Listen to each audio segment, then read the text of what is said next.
Eh bien, puisque comme moi, vous avez la curiosité de savoir comment une IA pouvait être entraînée afin de prendre le contrôle de ce petit bonhomme dans Unity. C'est un petit personnage qui a 13 os, 12 articulations et qui a été entraîné par une IA et un système de récompense, punition, à taper correctement dans une balle de golf. C'est parti.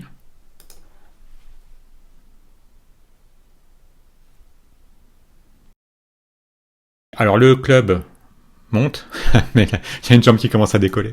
Je vous avouerai que l'objectif que j'avais lorsque j'étais parti à la recherche de ce genre de vidéo de gars qui avaient décidé d'entraîner une IA à jouer au golf, j'espérais bénéficier de l'effet Fosbury.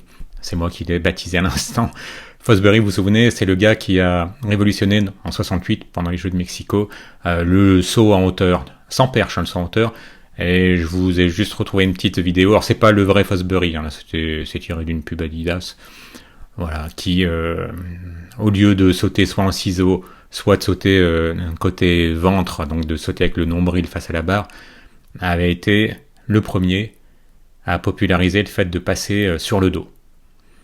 Et donc, qu'est-ce qu'il a fait ? Il a fait du brute force. Il s'est acharné en essayant des techniques différentes jusqu'à ce qu'il trouve le moyen de passer différemment et plus efficacement. 7 ans plus tôt, donc en 61, il avait vu un autre Américain, Quant, et il avait vu essayer de sauter comme ça sur le dos, mais le gars n'avait pas persévéré dans cette voie. Donc Fosbury a pris la suite, mais il a poussé jusqu'au succès.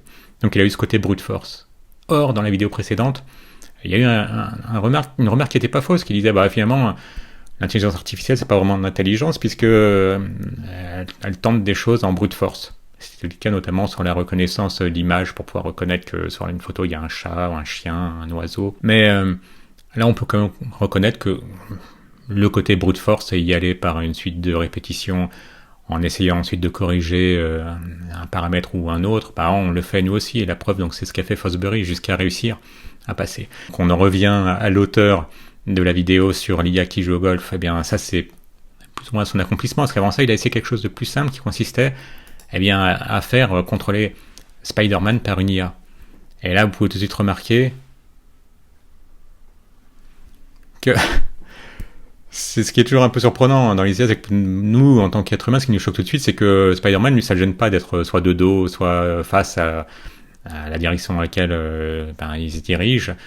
Le fait également qu'il peut tirer des toiles presque exclusivement d'une main, est-ce que ce serait parce que il est considéré comme droitier ou gaucher ? Déjà, il est en train de vider plus le réservoir de toiles d'un côté que de l'autre. Donc ça, c'est des petites choses qui font que on sent bien que c'est pas réaliste, mais ça marche. En tout cas, il avait réussi au bout de 10 heures d'entraînement, en utilisant un algo, je vais vous retrouver son nom, un algo, alors vous savez qu'il y a un algo qui fait partie de la famille du Deep Reinforcement Learning, il s'appelle PPO, plus précisément cet algo, c'est du Proximal Policy Optimization. Et donc c'est un algo qui permet, en fonction d'un certain état, de décider d'une action et d'évaluer la récompense. Donc voilà, c'était franchement pas mal. Mais de là, avant de passer au golf, et après avoir entraîné Spider-Man, il a décidé de s'attaquer à une autre activité dans laquelle, ce qui compte, c'est la direction. Déjà, désolé, je peux plus m'empêcher de vous mettre les fails. Pour nous, ça me paraît évident de tirer en face de son couloir, mais visiblement, pour l'algo, c'était pas si évident que ça. Un deuxième fail qui est pas mal aussi, on est un peu plus précis, parce que le tirer sur 3 couloirs, 3 à gauche, là, on l'a au moins tiré plus ou moins dans la bonne direction, et là, ce qu'il a fait, c'est le genre d'erreur que même un mauvais joueur de bowling humain pourrait faire. Et à partir de là, il n'y a que des réussites. Toujours la façon très bizarre du bonhomme de se vautrer, hein. Mais en tout cas, là, on a droit à un strike. Et là, par des systèmes de récompense, il a fait en sorte que, notamment quand vous avez une seule quille qui reste en l'air, le gars se vautre, toujours. Mais en tout cas, en mettant les bons paramètres, il a réussi à faire en sorte qu'il y ait de la précision, qu'il n'y ait pas uniquement de la force, et que même il soit capable d'abattre la dernière quille. Et donc, chose promise, chose due, on en revient au tir du golfeur. Il a vu une jambe, c'est mal parti, pourquoi pas enlever la deuxième, hein. Et finalement, il tape dans la balle. Alors, la balle est un peu disproportionnée, hein, mais ça, c'est parce que c'est dû aux limitations de Unity. La physique des petits objets est mal gérée, donc il a un peu changé la taille. Donc là, sur le premier type de tir Et sur le premier type de club de golf, vous pouvez remarquer que ce club n'est pas le même. Il a entraîné un réseau de neurones, il en a entraîné un deuxième pour ce genre de tir. Vous remarquez qu'il tape avant la balle, il tape dans la pelouse juste avant. Donc ça, c'est un deuxième réseau de neurones qui a été entraîné. Il a fait en sorte d'un peu moins récompenser la force et le fait de monter, d'armer son bras. Je connais pas le golf, hein, donc je veux dire qu'il arme le bras. Et là, c'est quand vous tirez de près, vous remarquez qu'il y a des espèces de petits drapeaux près du trou. Là, il lève moins haut, il tape la balle et il se vautre. c'est une constante.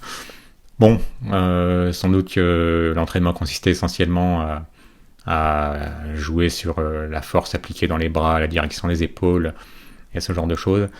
Et donc c'est faisable. Alors moi je suis un peu déçu, c'est qu'il n'y a pas eu l'effet Fosbury, c'est-à-dire que j'espérais que tout comme Fosbury, à force de répétition, peut-être qu'il y aurait une nouvelle façon, une autre technique de taper dans une balle de golf ou d'utiliser une boule de bowling ou Spider-Man, mais bon, ça reste, il y a toujours ce côté un peu artificiel, mais c'est quand même impressionnant. C'est peut-être une obsession de petit développeur web, mais ça m'a fait penser un peu à Redux, c'est-à-dire que le système qui est mis en œuvre, je vais vous le retrouver, voilà, c'est pas uniquement de voir ce que rapporte l'action suivante, c'est qu'en fait, ce qui est pris en compte, c'est un ensemble à chaque fois de 3 éléments, c'est l'état, state, à un moment donné, l'action et la récompense suite à l'action. L'intérêt pour les chercheurs en IA qui entraînent notamment ce genre de bonhomme, de jeu, c'est pas uniquement de réfléchir au gain immédiat, mais c'est aussi de voir si l'action que vous accomplissez en deuxième position, on est développeur, on va commencer à numéroter à 0, on est en position 0, là en deuxième position, à 1, peut-être que vous aurez un gain de 10, un peu comme si vous trouviez un billet de 10 euros par terre, et peut-être que d'aller chercher ce gain à 10, ça vous empêcherait de trouver peut-être ailleurs un billet de 100. Mais donc en fait, ce qu'expliquait le gars qui a entraîné, c'est aussi bien son golfeur que son joueur de bowling, c'est qu'il applique des paramètres aussi pour que ne soient pas pris en compte uniquement les récompenses. Eh bien, vous appliquez des coefficients en fonction de ce que vous a rapporté votre action précédente. Donc si une action vous a rapporté 10, mais qu'ensuite sur les prochains entraînements vous vous rendez compte qu'une autre action vous rapporterait 100, ce sera elle qui sera privilégiée. Mais en tout cas, c'est intéressant à voir. C'est un peu frustrant quand on est un développeur traditionnel, c'est de voir finalement, on prend pas un problème qu'on coupe en petits problèmes ensuite dont on gérerait différentes exceptions qui pourraient arriver. On change les paramètres, on regarde pendant 10 ou 20 heures, enfin on regarde pas, mais on laisse les IA s'entraîner pendant 10 heures, 20 heures, 30 heures dans certains cas, pour certains jeux. Voilà, pour moi, j'ai un peu l'impression de voir des musiciens qui seraient sur une table de mixage gigantesque qui comporterait des milliards de tranches, et en fonction des réglages que vous faites, ou plutôt que l'IA fait, eh bien, vous vous rapprochez ou pas du résultat voulu. Donc, on contrôle moins de choses, mais en même temps, peut-être que les résultats seraient meilleurs. Mais moi, c'est un peu frustrant. Enfin, je sais pas ce que vous en pensez. Un petit like si vous avez aimé. Abonnez-vous si ce n'est déjà fait, et à bientôt.